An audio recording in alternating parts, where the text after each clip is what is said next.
What's up, everyone? Welcome to Mets Off Day Live. I'm your host, Niki Lattarulo. Today, I'm joined by SNY Manager of Editorial Production, Danny Abriano, and SNY contributor, Hannah Kaiser. Guys, thanks for joining us here on the show. After winning 6 straight, the Mets were swept by the Rays, their first time being swept this season. Hannah, I'll start with you. How were the Rays able to take such advantage of the Mets this series? I mean, the Rays have been really, really hot lately, but not this hot. This was certainly a flaw in the Mets pitching. The Rays offense before this weekend, 14th best in baseball this past weekend, 3rd best in baseball overall offense.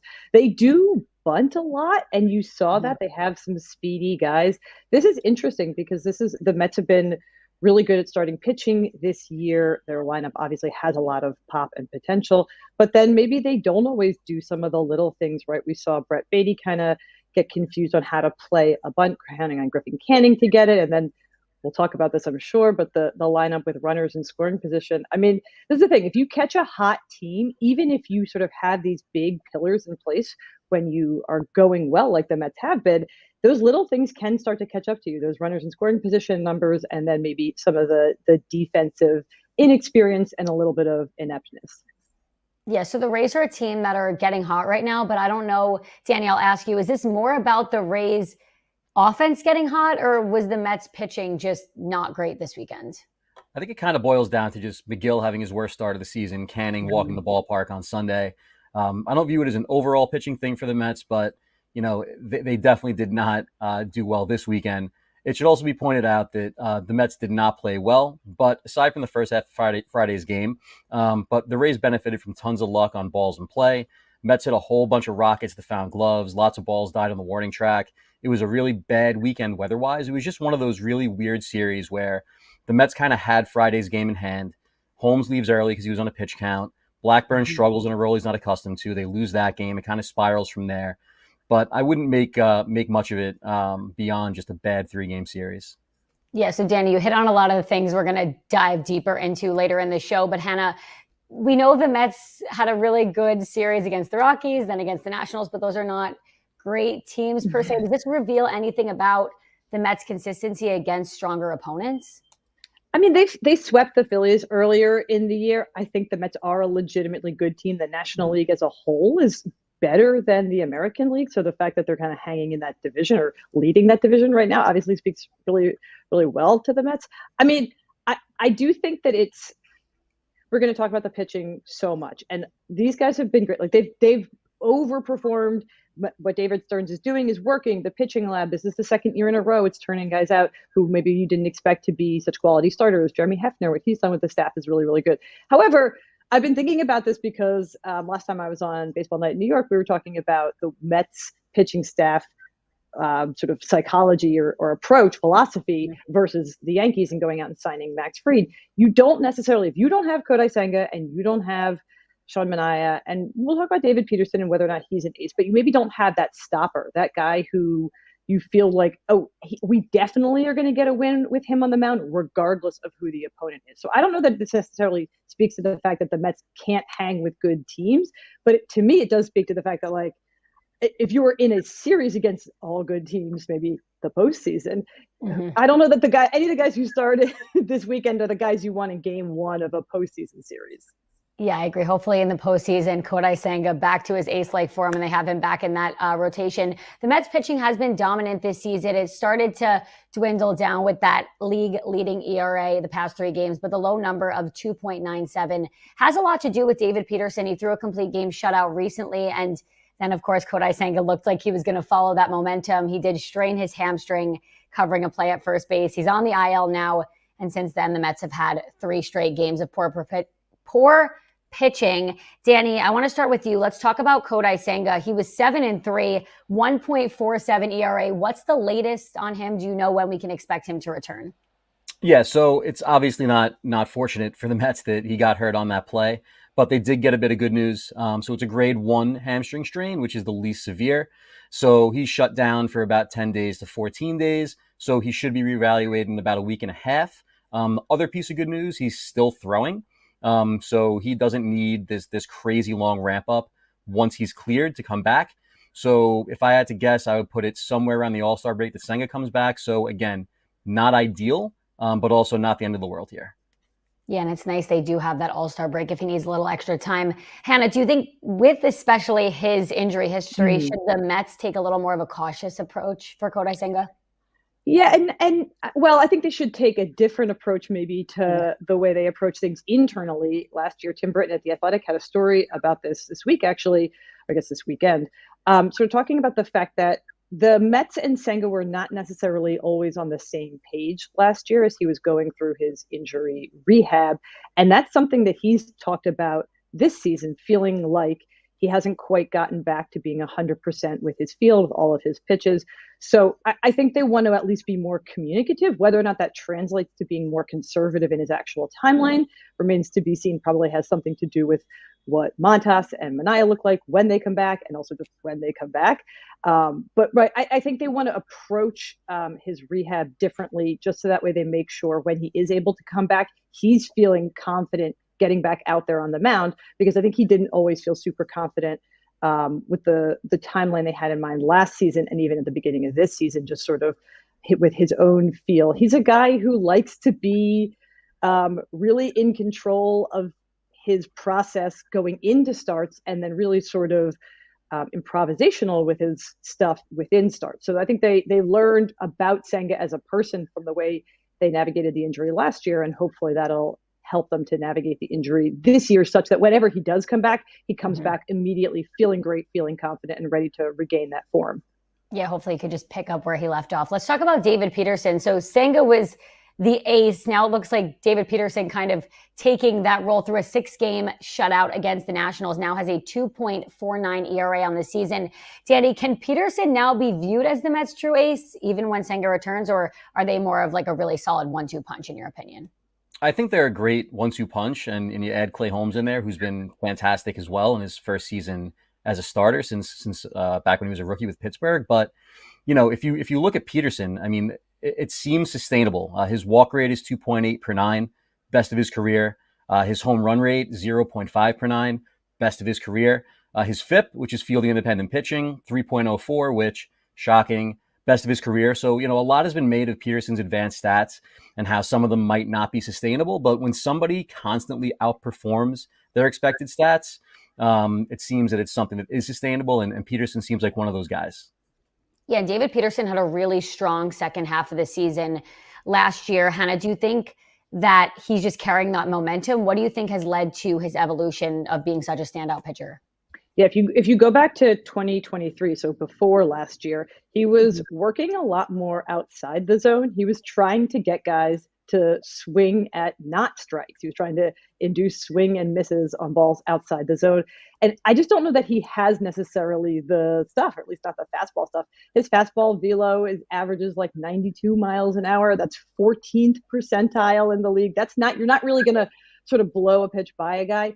And he hasn't super changed up the makeup of his arsenal, but he's using it a little bit differently. And starting in 2024, he began throwing pitches in the zone more, but sort of working to contact on purpose. His ground ball rate now is one of the best in baseball. It's at 94th percentile for the ground ball rate.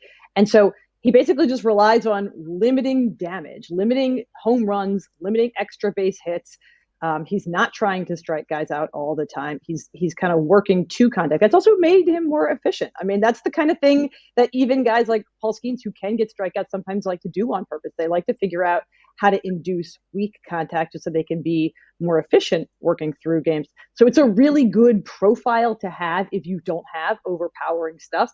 It makes me a little bit concerned still. I am one of those people who's always a little bit like, well, I wish you could blow the ball past a guy if you had to. That gives me a little bit more confidence when you have a pitcher who does have swing and miss strikeout stuff, just because sometimes, soft contact can lead to bases loaded situations. And then you don't want to give up soft contact. You want to strike a guy out. So his repertoire is certainly working better for him, but I still always feel a little bit nervous in David Peterson starts. Yeah, David Peterson gets the ball for the Mets tomorrow. Let's talk about Griffin Canning. He was a guy that had a really strong start to the season, 2.47 ERA in first 9 starts, but now a 6.75 over his last 5.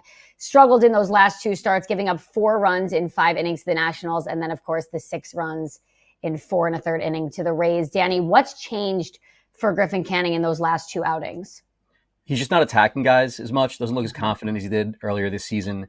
Now, he still has a sub-4 ERA overall. He's still been a nice success story coming off a down season last year. So I'm not ready to, or even close to ready to start writing him off. But, after a somewhat decent start against the Nats, he kind of just lost it yesterday.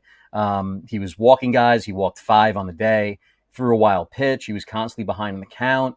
He threw about 50 of his pitches for strikes, 39 for balls. And he said after the game that he's just not attacking as much as he needs to be. He's nibbling. He's falling behind. Mendoza talked about the fact that his stuff was just not competitive enough. So he just needs to get back to what he was doing earlier this season. He has good enough stuff to succeed. And all he really needs to be for this team is a back-end starter. And I think he still is that guy. Hannah, what do you think he needs to do to get back on track? Because we know he has the potential to do it. He kind of just needs to also probably mentally get back in it. Yeah, I mean, the walks are a problem. You can't give any team extra outs, especially like a speedy team like the Rays. They are kind of more aggressive. It was too many walks. That said, I mean, Dan, you kind of alluded to this, a 3.8 ERA for Griffin Canning. If we look up in whatever it is, 4 months, and Griffin Canning has an ERA under 4, that means that the Mets pitching approach this season has worked. That's really the sort of takeaway from this weekend. And the problem is sort of where they are in their schedule. Maybe we'll touch on that with the upcoming series. But listen, like Griffin Canning, 3.8 ERA, fantastic. Sometimes you're relying on not just the back of your rotation, but your rotation depth. And that's fine if it keeps you in a postseason position throughout the course of 162 games. You just want to have guys that you feel more confident putting in playoff starts. Yeah, I agree, especially with the Manaea injury, the Montas injury. If you knew Griffin Canning was going to give this type of production, I think we'd all take it back at the beginning of the season. Let's talk about Tyler Megill. Since May, he's been a little bit inconsistent. His ERA has climbed to a 3.95, had a pretty bad outing versus the Rays on Saturday. Danny, can Megill still be a part of this starting rotation, or should he be moved to the bullpen, have a little bit of a lesser role when those other guys return? I mean, I think just out of necessity, he's going to need to be a part of it for another start or 2 or 3. But I do think that once Senga is back, once Manaea is back, once Montas is back, I think he's going to be the first guy to lose his spot in the rotation once the Mets are healthy. Now, it can mean going to the bullpen. It can mean getting sent down to AAA and staying stretched out. He has options. So if the Mets do send him down, they don't run the risk of losing him. So again, he'll be in the rotation for another couple of turns.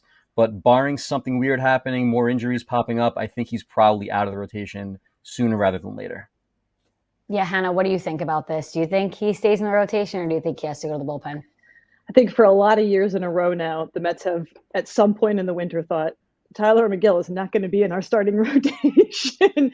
And then come early season, there's Tyler Megill making starts. So, yeah, I mean, I think this is a weird thing to say, but he's a really big guy, and those mechanics sometimes are not super consistent. It can be tough to be consistent at that size. I think that he's not a guy they necessarily want to have in their top starting rotation, in their ideal, optimal starting rotation. We've seen this kind of offseason after offseason. They build a rotation that doesn't have a lot of Tyler Megill in there. And so, yeah, I agree. I think he's and the options are a great point. Like if you don't have to send him down for the year, you don't even have to move him to the bullpen. You can let him work through those inconsistencies in his mechanics in AAA. I imagine that's what we'll see. However, I never feel confident saying we'll get to this, but I'm never like, when they have too much pitching, what will they do? Because you very rarely have too much pitching. Yeah. Danny, why do you think he struggled to find the consistency? And do you think if they move him to the bullpen, maybe he'll be able to find that consistency a little bit more? I mean, throughout his career here, he's always been susceptible to either the blow-up inning or the blow-up start. And I mean, that happens to the best guys. It happened to Pedro Martinez. It happened to, just peak Don Drysdale. It happens. But like more than others, it's Megill who is susceptible to these. So it's got to be frustrating for him too, because he's got really, really good stuff. And this year he's been missing bats at an elite rate. But again, we saw it the other day. He just kind of gets beaten up in one inning, lets it get to him. You can see it on his face. When he was getting pulled from the game, he wouldn't even look his teammates in the face. He was so upset at how he performed. So again, that blow-up inning, the blow-up start, he has good stuff. So yeah, if he moves to the bullpen, maybe harnessing that in a 1 inning stint, in a 2 inning stint, might be a better fit for him long term. Yeah, for sure. Someone that we may be also thinking about moving, Clay Holmes. He has a 2.87 ERA. He pitched 5 efficient innings on Friday, 79 pitches. We know he was on that pitch count before he was pulled, leading to that bullpen collapse. Said he was feeling the effects of pitching with the altitude. Hannah, on your last visit here, you mentioned the Mets should consider moving Holmes to the bullpen due to his rising innings total. Do you still feel that way, especially now with Senga on the injured list? I mean, obviously with Senga on the injured list, it changes things. I think at the time we were specifically talking about like what to do when you have too much of a good thing. But I do think they're trying to limit his innings. What they did was at Friday's start. Yeah. That's they're doing that on purpose. They're trying to kind of piggyback guys, I think, across the board, not just with Clay Holmes, but with a lot of these guys who sort of overperformed, having their career years in the starting rotation. They maybe want to preserve that, not just their innings limit, but preserve the kind of exposure that they're getting to the opposition. I still really like the idea of putting Holmes, not just kind of having him be a starter with a innings or with a pitch limit, but I like the idea of putting him back in the bullpen if he's open to it. And I'm not trying to like marginalize you, Clay Holmes. If you're doing great as a starter, this is not a commentary on your performance. I just think you have that weapon. You know, this is a guy who can be really, really good, really effective, and can, coming out of a bullpen. I think we'll talk about this. It's not necessarily a skill everybody has. He's done it. He's done it for the New York Yankees, the biggest stage. So that's kind of like a bullet you can use at some point this season if you want to severely limit his innings while still getting him regular reps and you want to maximize how good he is. I like the idea of putting him in the bullpen at some point if you have the starters to fill out the rotation. Yeah, and I think you hit the nail on the head because we've seen the Mets struggle taking their starters out and then the bullpen coming in and completely blowing things up. So it goes to show a lot of people they're not good out of the bullpen, and we know Clay Holmes is. Danny, how can the Mets balance Holmes' workload while still really trying to win every game? Because they could have won that game probably if they left him in a little bit longer on Friday. Yeah, I mean, I think back in the day, even going back 10 or 15 years, guys used to pitch deeper into games. It's more of a 5-6 inning thing now, even if guys get that far. So I don't think as it pertains to Holmes, it's that big of a deal that he's not going to give you as many innings as somebody who's been starting for 5 years or 10 years. And on the Holmes bullpen thing, I mean, I see what Hannah's saying. I understand the desire to shore up the bullpen even more. But should be noted, if he does go back to the bullpen this year, it's probably where he's staying. He's been stretched out as a starter. But again, if you do have a ton of guys, if you find yourself with 8 or 9 guys for 5 spots in August and Holmes is hitting his limit, sure, maybe. But saving that, I think he should probably stay in the rotation. I do want to say on this subject, I think it's really interesting to think about the way the question is phrased. Like, how can they limit his innings while still trying to win every day? I've been thinking about this a lot because the Dodgers are as a team almost philosophically throw some games. And I'm not saying they should have thrown that game that Clay Holmes started because that was a great performance. They played that according to script really, really well. The bullpen didn't hold it for them. But it is tough to balance over a long season. You see a team as good as the Dodgers sometimes just kind of phoning it in. They did it even in the postseason last year. They did it against the Mets. They did it even in the World Series. You actually kind of can't prioritize winning every game, and that's what happened on Friday. They put some of their lower leverage relievers in there because they thought the lead was sufficient. And if that blows up in your face, I don't think you can kind of rethink your strategy. I think you just have to be like, listen, we can't rely on the highest leverage relievers in every single start. We can't necessarily give ourselves the optimal chance to win every single game. You do sometimes have to play the odds. Is this lead safe? Is this team not going to get to us? Is this position in our season, in our series, in our whatever standings, a place where we can afford to be a little less locked down with the bullpen? And that I just want to sort of caution Mets fans against overreacting to the way that played out. That plays out that way. Sometimes you can't win 162 games, and even the Dodgers aren't trying to win 162 games. And just to jump in for a second, like Hannah said, it's the long game. You have to play the long game, especially if you're a team like the Mets and you expect to be playing not only in October, but deep into October. There was a game maybe about 2 or 3 weeks ago where they went to their lower leverage relievers. Fans were up in arms, furious. You can't have Diaz pitching every day. You can't have Stanek pitching every day. You can't have Garrett pitching every day. You've got to pick and choose your spots. So, I think what we've gotten to is a point where some fans treat every game like it's a football game, like one of 17. It's one of 162. So I think it's important to understand the Mets have a long game plan here and just give them the benefit of the doubt. They kind of know what they're doing. Yeah, it's also June. I don't think they're worried too much about trying to stretch people out, especially with the injuries to the starting rotation.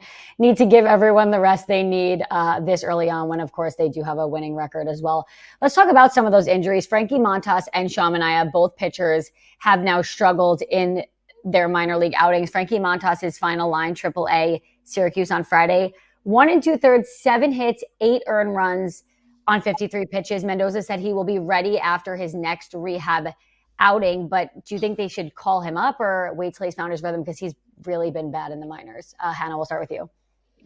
Oof, he's been really bad. I think I saw I saw some of the Carlos Mendoza's comments about like, well, it's spring training for him and the batters.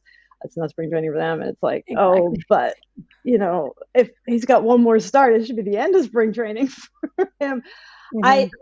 I don't know. This is why people didn't love the signing to begin with. I don't have a great answer for you on this one, Niki. I'm sorry, because I think that we have to trust that the Mets are analyzing something a little bit more specific than just minor league rehab start results. That maybe that they want him to be working on something in particular. They're looking for a certain feel, a certain like specific pitch performance, and if hopefully they see that in the next start. They do need some reinforcements. I know it's felt like embarrassment of riches on the pitching staff, but they're going into a really tough stretch of their schedule in terms of their opponents. So hopefully he looks great in his next start. I can't solve this one for you. I'm sorry. Frankie Montas is going to have to solve this one for them. Listen, I'm trying to be nice. I'm like, he's not great in the minors right now, but like you said, it's spring training for him, but it's still the batters are going to be so much better when he's up with the big league club anyway. So if it was me, I'd wait till he finds a rhythm, but they don't always have that choice. Danny,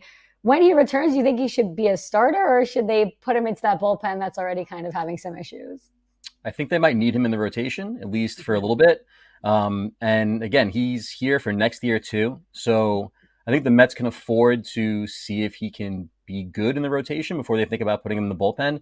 And again, like Hannah said, not good rehab outings for Montas, but when the lights go on, maybe something clicks for him. Maybe he's working on stuff. Maybe he's just going through the motions down there. It doesn't seem like it. It seems like he's kind of just getting his head kicked in. But I wouldn't expect him to just keep getting battered start after start. So when he comes back, I think you put him in the rotation, see how it goes. And then once you start getting healthy, you can think about what to do down the line. Listen, we've seen people not do well in their rehab starts and then come back and it's like nothing ever happened. So maybe that will be the case with him. Let's talk about Sean Manaea. His line with the Cyclones was 2 1/3, 5 hits, 4 earned runs, 2 walks, 2 strikeouts. So also not great, Danny. Any concerns about his outing? They need one of these guys to come up and look like their old self, I think. I mean, I think I'd put Manaea in a different category than Montas. I mean, he was so good last year, especially after he dropped his arm slot late in the season. He just seemed to tire out in the playoffs, but I would not really concern myself with how he's pitching during these rehab starts. I would just worry about how many innings is he going? Does he feel good after the start? Is he building up at the proper rate? So that's what I would look at for Manaea. I would imagine he's got 2 or 3 more starts and he's back.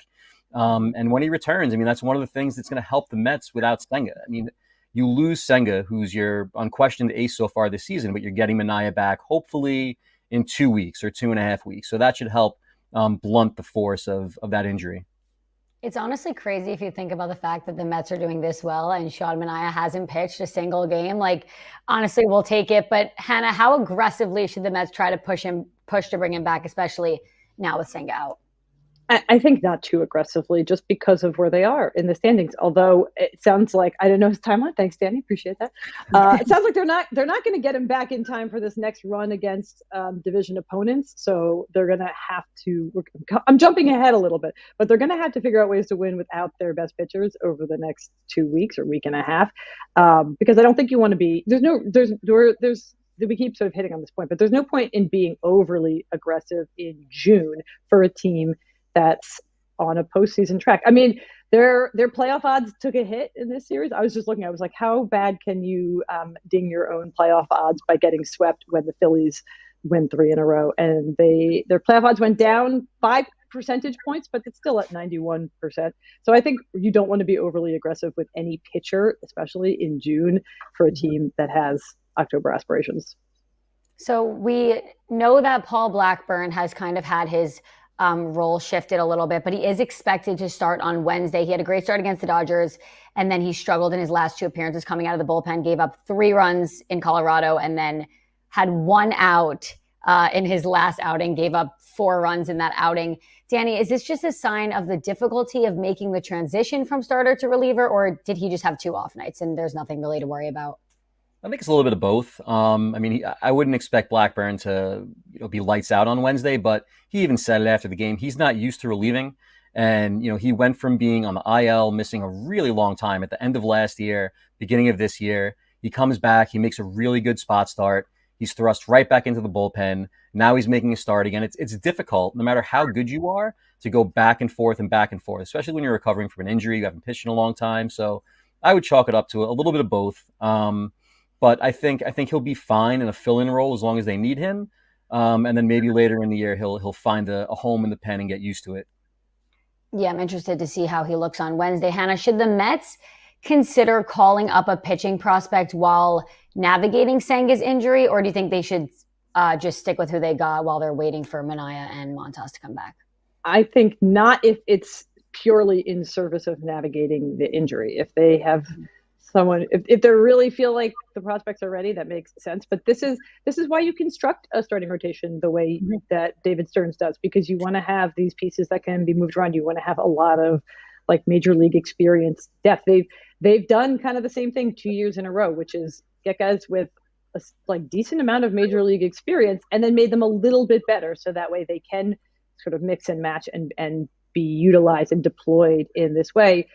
You want the ace in Kodai Senga, obviously, for those big moments, but this is what the pitching staff is built to withstand. It's built to withstand some injury and, to rely on the depth. And it'll not always look like it has the past 3 days. Mm-hmm. Yeah, I think it was doing well. And then just a couple rough days, we're going to put those behind us because the Mets have a big stretch coming up. They're set to face the Braves, who obviously aren't looking great right now. But when the Braves and Mets face off, it's always something to keep your eye on. They're followed then by a series against the Phillies, then back against the Braves. It's their first matchup with Atlanta this season.